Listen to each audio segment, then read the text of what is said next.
Hey everybody, welcome back to Duo Planet, the channel where we talk all things media. How is we doing? Hope it's doing well. And as always, I am joined by my fellow co-host Azteral. Hello, everyone.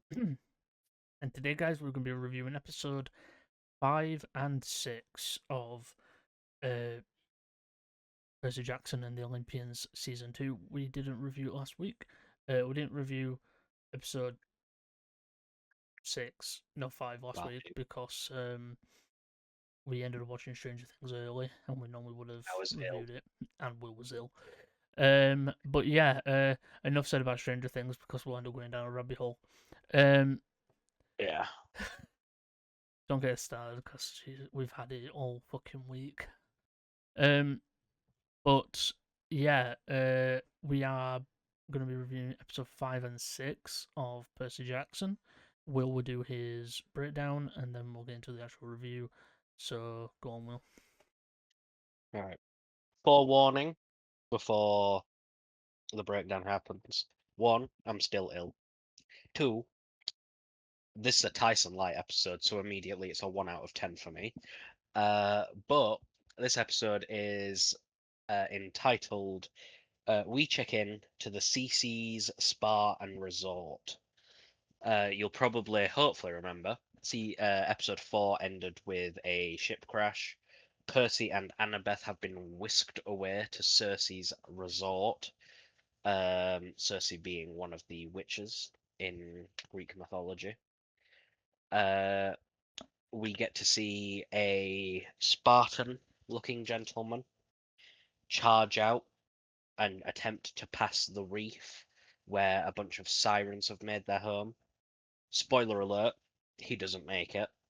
He gets devoured. And that's sort of the setup for the episode. Clarice has actually made her way to Polyphemus's island. She's washed ashore there, and she makes her way towards the Golden Fleece. That is her goal for the episode. Sadly, doesn't go so well because she immediately gets captured in a net and taken into a cave where Grover is by the one and only Polyphemus. So they're trying to figure out a way to escape.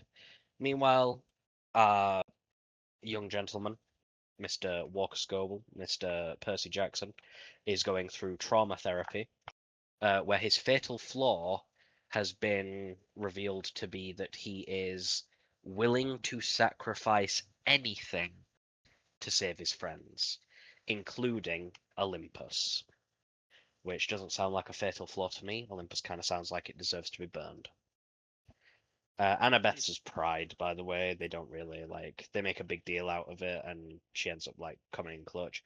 But Percy discovers that Miss Circe is keeping some mystic beeswax from the god of beekeepers. Imagine being that god, huh? And it's the only way to get past. So he tries to blackmail Circe. Sadly for him, it don't go too well. He gets uh, he gets transformed into a guinea pig, and then he's locked away. And then Annabeth is all on her own, It could have been turned into worse and animals. he could have been turned into worse animals, but let's be real, guinea pig's pretty bad. Uh, Annabeth figures it out, obviously, feeds them vitamins that turns them back into human form, where we find out that a bunch of the guinea pigs were also people, namely, one of them is Blackbeard, That was which interesting was to a find out. great reveal. Which is weird, which is also in the fact that Blackbeard got his, head chopped off, but in fact, no, he was turned into a fucking guinea pig. Very, very funny. It did get a chuckle out of me last week. So Percy and Annabeth decide that they're going to escape. They try to sail out. They have the mystic beeswax, but Circe pulls a fast one on them and pulls it back. Percy is tied to the mast of the ship. Annabeth was going to use the wax. However, because Circe pulled the fast one, Annabeth is lured to the sirens where she believes that she pulls a fast one on them and that she thinks, and that her mother Athena shows up.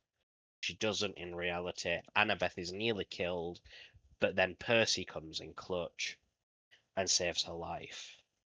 They escape and they're on their way to Polyphemus's island to confront the Cyclops. That is episode 5. Overall, it was a pretty good episode. I enjoyed that one. I thought it was entertaining. I enjoyed the Blackbeard reveal, as I mentioned earlier. Very, uh, very random, but it did get a chuckle out of me. And I liked Cersei. I know that she's probably going to be a one-off character, but I did like the actress. I think she did quite well. I enjoyed Percy's sort of realization that he would indeed let everything burn if it meant saving someone. That was a good thing. And also seeing Athena, even if it wasn't really Athena, it was nice to see a god appear again. But yeah, I think this episode a little bit light on like the fun. Not the fun, the progression of the story. This was like a stopping off point for a little bit. But yeah, I would have given that episode like probably a 6 last week.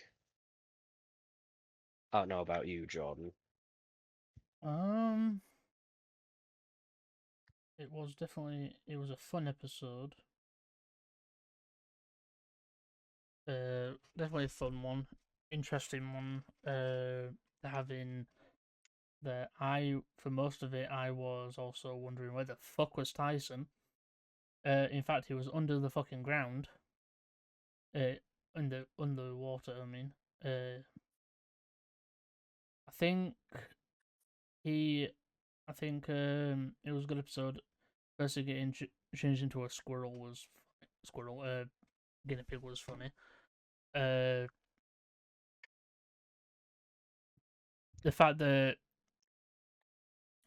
she basically would use the sirens and people doing quests and stuff to keep them on the island because she couldn't leave herself was a bit scary to think of.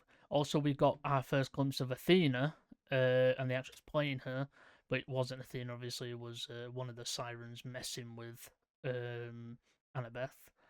Uh, I think a rating, I would say 6 as well. It wasn't that it was a bad It wasn't episode. It's because it just was bad. It was because there's better. out of all the other episodes, this one was more of a side quest. One of them has to be the weakest, and so far it's that one, just by proxy. It's more of a side quest type episode. And as a man once said, "Thou shalt get sidetracked by bullshit every goddamn time." That is a quote from Cooper Howard, by the way, from the Fallout show, which we are watching next, right after this review. Yeah, right. Episode, which one? 6. 6. Episode 6. Episode 6 is titled Nobody Gets the Fleece. It's also on the shorter end for the series, only 38 minutes long. We are back to Polyphemus's island. Everyone's converging now because we are at the sort of the quarter way, like 3/4 of the way through the show. Tyson is underwater. We open with Tyson floating down to the bottom of the ocean, presumably. He lands and he struggles for a moment before realizing, holy shit, wait, I'm a son of Poseidon. I can breathe underwater. So he starts breathing. Then a weird light appears in front of his face. We will figure out what those are later. But we cut away. Yes. So, side note, would this get you to play Call of Duty? Oh God. Oh God. This can only be bad. In Warzone and Black Ops 7 right now, uh, you can play as the ghoul or Maximus and the Take my main money. characters Take from my money. Fallout. Take my money. Nah, no, that wouldn't even get me to play it. Anyway, back to Percy. We are back with Percy, actually. They've arrived at Polyphemus's island, or they are arriving at Polyphemus's island. Their plan? To be sheep.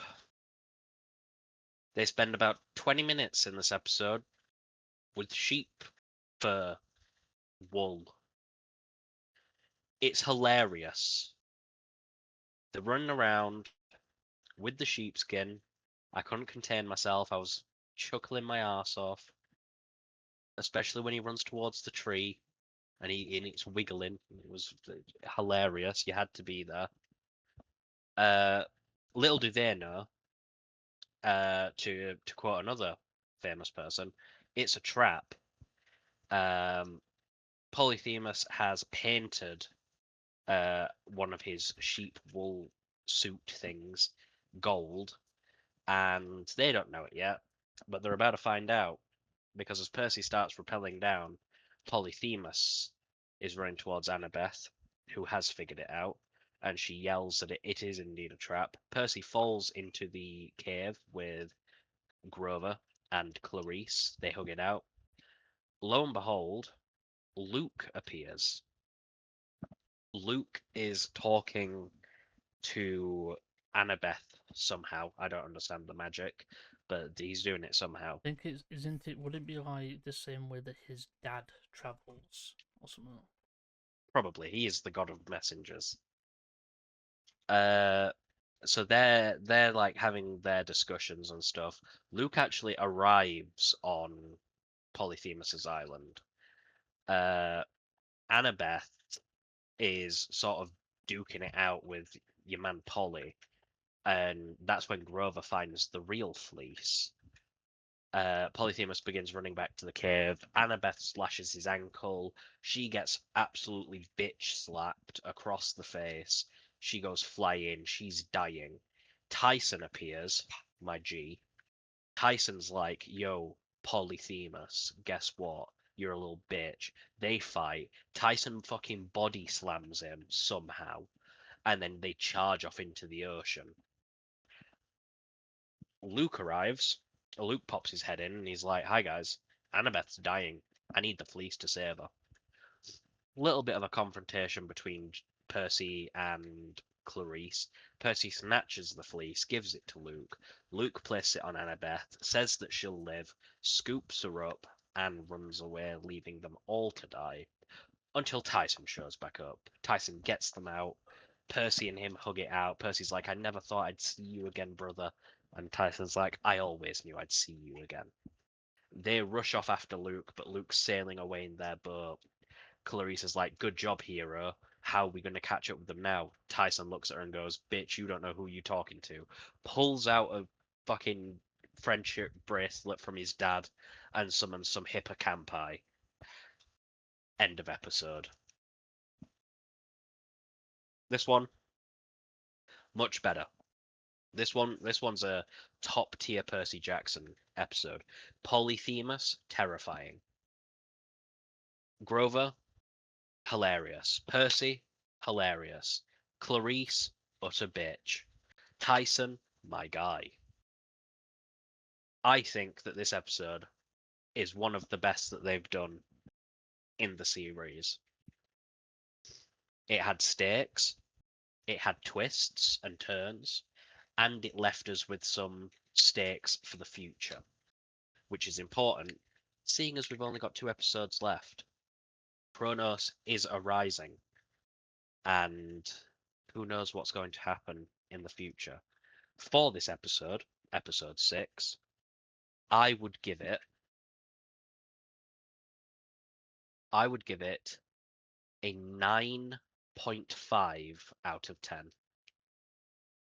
Mainly because the sheepskins were hilarious. And Tyson's back. What about you, John? I really like this episode. It was definitely better than the last one. Definitely gonna be a higher rating. I think this episode Polyphemus was great and fucking terrifying. That fight between him and Tyson, Tyson just slamming his head against a fucking wall, and then picking him up and slamming him to the ground was hilarious. Yeah, the sheep thing was funny. Will was laughing a lot. I think I have to go downstairs real quick. I don't have anything else to say, so you give your thoughts and rating, and then you can outro us. Hopefully, I'll be back to say bye.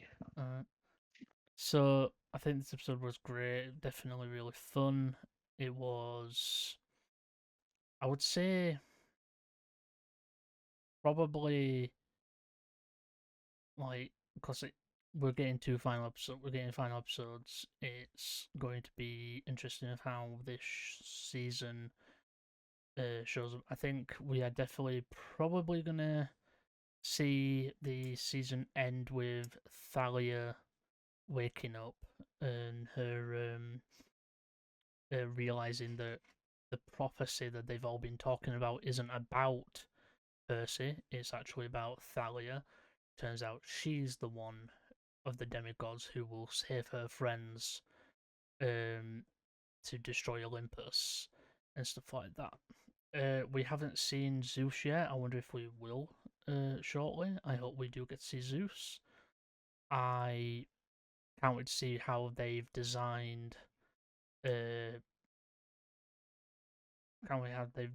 Kronos. This episode was great. Tyson was great. The ending with the creatures at the end showing up. It's good to see the band back together as well. Good to see Grover back with Percy, and then obviously Percy and Tyson hugging and having that brotherly bond was great to see. And yeah, I think rating wise, I would give this episode probably a 8. I think I'd give this episode an 8 rating. But yeah, that's all I've got to say, and I think Will isn't back yet, so I'm gonna outro us here. But I do hope everybody had a good day. I hope everybody did enjoy today's episode, and we will be back next week with another Percy Jackson review for you guys, and some other stuff and various other things. But I hope you did enjoy, and we'll catch you all in the next one. Remember, keep watching media and all that good stuff. And bye for now. Forget 1,000 things every day, pal. Make sure this is one of them. It's over, Anakin!